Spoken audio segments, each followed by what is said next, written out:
नमस्कार जोहार। धुमकुड़िया युवा में आप सभी का स्वागत है। आज हम लोग देखेंगे भारत में कोयला में तीव्र वृद्धि, नीतियां, उत्पादन और निवेश। हमारा आज का टॉपिक यही है। कुछ महत्वपूर्ण चीज़ों को आज इसमें गौर करेंगे। वैसे भी खनिज को लेकर सवाल गाहे बगाहे आते रहते हैं और झारखंड के संदर्भ में तो विशेष तौर पर। साथ ही अभी जैसे आपका नवीकरणीय ऊर्जा से संबंधित जो सवाल आते हैं उसमें भी आप इसको प्रयोग कर सकते हैं। चाहे आप यूपीएससी दे रहे हो, बीपीएससी या जेपीएससी या कोई भी पीसीएस एग्ज़ाम अगर आप दे रहे हैं तो ये आपके काम आएगा। अभी हमारा यूपीएससी, बीपीएससी और जेपीएससी के लिए एनसीईआरटी स्पेशल क्लास स्टार्ट हो चुका है। इसमें हम लोग का टारगेट अभी 100 स्टूडेंट्स ही हैं। ज्वाइन करना चाहें तो कर सकते हैं। क्लासेस शुरू हो चुकी हैं और क्लास 6 से एनसीईआरटी इसके क्लास भी चल रही है, साथ में वीकली टेस्ट भी आयोजित किया जा रहा है। आइए देखते हैं अब टॉपिक पर। दुनिया में भारत 5वां सबसे बड़ा कोयला भंडार वाला देश है। मतलब भंडार में ये 5वें नंबर पे है। अगर उपभोक्ता की बात करें तो भारत दूसरा सबसे बड़ा देश है विश्व में। टोटल जो एनर्जी भारत में कंज्यूम होता है या उत्पादन होता है, उसमें जो उत्पादन होता है उसमें 55% योगदान आपका कोयले का है। अगर हम लोग पिछले दशक की बात करें तो भारत ने जो विद्युत उत्पादन किया है, ताप विद्युत ने भारत के कुल बिजली उत्पादन का 74% से अधिक हिस्सा आपका ताप विद्युत से है भारत के कुल बिजली उत्पादन में। और यह ताप विद्युत में कोल सबसे महत्वपूर्ण है। अक्षय ऊर्जा के लगातार बढ़ावा देने के बावजूद बिजली की मांग में जिस तरह से भारी वृद्धि हो रही है, उसके आधार पर यह अनुमान लगाया जा रहा है कि ताप विद्युत पर हमारी निर्भरता बनी रहेगी। 2030 तक इसकी हिस्सेदारी 55% और 2047 तक 27% टोटल एनर्जी में बनी रहेगी। तो काफ़ी बड़ा हिस्सा लगातार अभी ताप विद्युत या कहें तो कोयला पर आधारित विद्युत पर बना रहेगा भारत में। 8 कोर इंडस्ट्रीज के सूचकांक में दिसंबर 2024 में, जो कि दिसंबर 2023 से दिसंबर 2024 के बीच में कोयला क्षेत्र ने 5.3% की उच्चतम वृद्धि दर्ज की है। मतलब सबसे तेज वृद्धि 8 कोर इंडस्ट्रीज में कोयला क्षेत्र का ही रहा है। भारतीय रेलवे के माल ढुलाई राजस्व का लगभग 50% हिस्सा वो कोयला से आता है। रेलवे को माल ढुलाई का राजस्व का 50% हिस्सा कोयला ढुलाई से मिलता है और लगभग 4.78 लाख व्यक्ति प्रत्यक्ष रूप से कोयला क्षेत्र में रोजगार में हैं।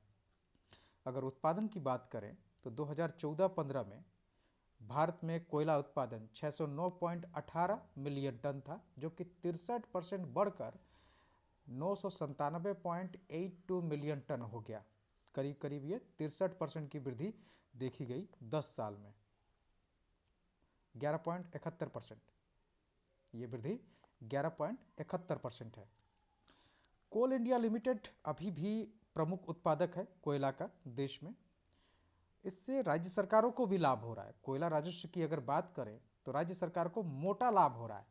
रॉयल्टी, जिला खनिज फाउंडेशन के योगदान और राज्य जीएसटी संग्रह में 2023-24 में कुल जो संग्रह हुआ वो 31,281.7 करोड़ रुपए तक पहुंच गया राज्यों का। तो काफ़ी बड़ा अमाउंट है ये। कोयला निर्यात को देखते हैं। आइए, कोयला निर्यात हाल के वर्षों में घटा है और बढ़ा है। कोयला निर्यात हाल के वर्षों में बढ़ा है, आयात में कमी आई है। अप्रैल 2024 से जनवरी 2025 तक कुल कोयला निर्यात 843.75 मीट्रिक टन है, जो कि पिछले वर्ष की तुलना में 5.73% अधिक है। आयात की बात करें तो आयात में कमी आई है। अभी इसमें जो आयात में 2023-24 में उल्लेखनीय कमी दर्ज किया गया है। अभी सिर्फ 110 मीट्रिक टन गैर प्रतिस्थापन योग्य आयात के रूप में वर्गीकृत किया गया है, अर्थात 110 मीट्रिक टन कोयला का आयात है। अप्रैल से नवंबर 2024 के बीच में कोयला के आयात में 5.35% की गिरावट आई है, जिससे लगभग 3.91 बिलियन डॉलर की बचत हुई है। तो काफ़ी तेज़ी से गिरावट आ रही है। कोयला। घरेलू बिजली संयंत्र के कोयले के लिए आयात में 23.56% की गिरावट एक महत्वपूर्ण भूमिका अदा की है कुल कोयले के आयात में गिरावट को लेकर। आयात में ये कमी घरेलू आपूर्ति में वृद्धि के कारण भी हुआ है। मतलब सिर्फ आपका ये जो घरेलू बिजली संयंत्र में जो कोयला चाहिए था वो विदेश से जो आता था, चाहे इंडोनेशिया, ऑस्ट्रेलिया से, तो उसमें गिरावट आई है। और इसका कारण क्या है? तो इसका कारण है कि सरकार ने घरेलू आपूर्ति से घरेलू स्तर पर वृद्धि को बढ़ा दिया है। इसके अलावा 2022 में मिशन कोकिंग कोल, ये जो परियोजना शुरू की गई थी, इसके कारण भी 2029 से 30 तक घरेलू कोकिंग कोल के उत्पादन को बढ़ाया जा रहा है। इससे भी कमी आया है आयात में। इसके अलावा कई अन्य रणनीतियां हैं, जैसे वाणिज्यिक खनन को बढ़ावा देना, आवंटित ब्लॉकों से उत्पादन में तेजी लाना और नए क्षेत्रों का खोज करना। इन सभी से कोयला आयात को कम किया जा रहा है। एक और योजना काफ़ी इम्पोर्टेंट है, कोयला गैसीकरण। कोल गैसीकरण जो है ये योजना काफ़ी इम्पोर्टेंट है और ये सार्वजनिक, चाहे ये सरकारी उपक्रम हो या निजी क्षेत्र, दोनों के लिए सरकार ने इसको चालू किया है। कोयला और लिग्नाइट कोयला से गैसीकरण परियोजना को बढ़ावा देना इसका लक्ष्य है। इसमें करीब करीब 8,500 करोड़ की ये योजना है और इसके द्वारा कोयला गैसीकरण में तेजी लाना, कार्बन उत्सर्जन को कम करना, ऊर्जा सुरक्षा को बढ़ाना और सतत विकास को बढ़ावा देना, ये लक्ष्य रखे गए हैं। इसमें कुछ कंपनियों को चुना गया है, 3 कैटेगराइजेशन किया गया है इसमें कोल गैसीकरण के लिए। तो श्रेणी 1 में 3 कंपनियां हैं, Bharat coal gasification and chemicals limited, दूसरा है CIL गेल कस्टोडियम और तीसरा कोल इंडिया लिमिटेड।